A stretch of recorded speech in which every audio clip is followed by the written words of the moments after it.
গাধাকে সৃষ্টি করার পর তাকে বলা হলো সকাল থেকে সন্ধ্যা পর্যন্ত তাকে ক্লান্তিহীন পরিশ্রম করতে হবে,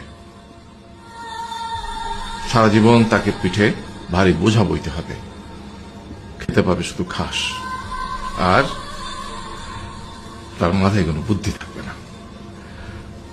তার আয়ু হবে 50 বছর। গাধা করজোড়ে সৃষ্টিকর্তাকে বলল, আমি এত বছর বাঁচতে চাই না, আমাকে 20 বছর আয়ু দেওয়া হোক। সৃষ্টিকর্তা সেটাই মঞ্জুর করলেন। কুকুরকে যখন সৃষ্টি করা হলো তখন তাকে বলা হলো যে সে হবে মানুষের সবচেয়ে বড় বন্ধু, কিন্তু সে খাবে মানুষের উচ্ছিষ্ট, এবং তার আয়ু হবে 30 বছর। কুকুর সৃষ্টিকর্তাকে বলল, আমি এত বছর বাঁচতে চাই না, আমাকে 15 বছর আয়ু দেওয়া হোক। সেটাই মঞ্জুর করা হলো।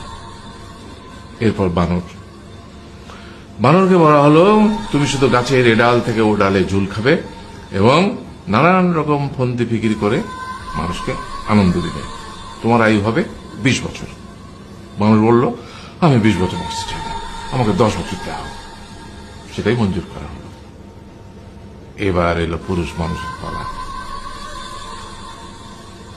তাকে বলা হলো যে তুমি হলে প্রাণীকুলের মধ্যে সবচেয়ে বিচক্ষণ এবং বুদ্ধিমান, সেই জন্য তোমাকে প্রাণীদের শিরোমণি করা হলো এবং তোমার আয়ু হবে 20 বছর।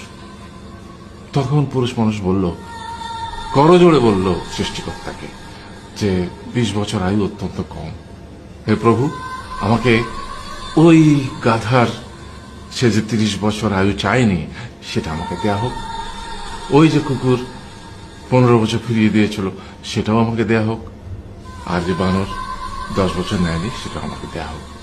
20 বছর অত্যন্ত কম, আমি দীর্ঘদিন বাঁচতে চাই। সৃষ্টিকর্তা সেটাও মঞ্জুর করলেন। তারপর কি হলো? সেই থেকে ছেলেরা পুরুষ মানুষ হিসেবে বাঁচে 20 বছর, তারপরের 30 বছর সংসারের বোঝা পিঠে করে বয়ে বেড়ায়, সেটা কার মতো? গাধার মতো।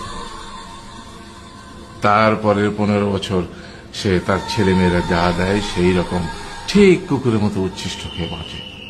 আর তারপরে বৃদ্ধ বয়সে ঠিক বানরের মতো, যেমন গাছের এডাল থেকে ওডাল ঝুল খায় বানর, তেমনি এই ছেলের বাড়ি থেকে ওই ছেলের বাড়ি, আর নানান রকম ফন্দি ফিকির করে তার নাতি নাতনিদের আনন্দ দেওয়ার চেষ্টা করে।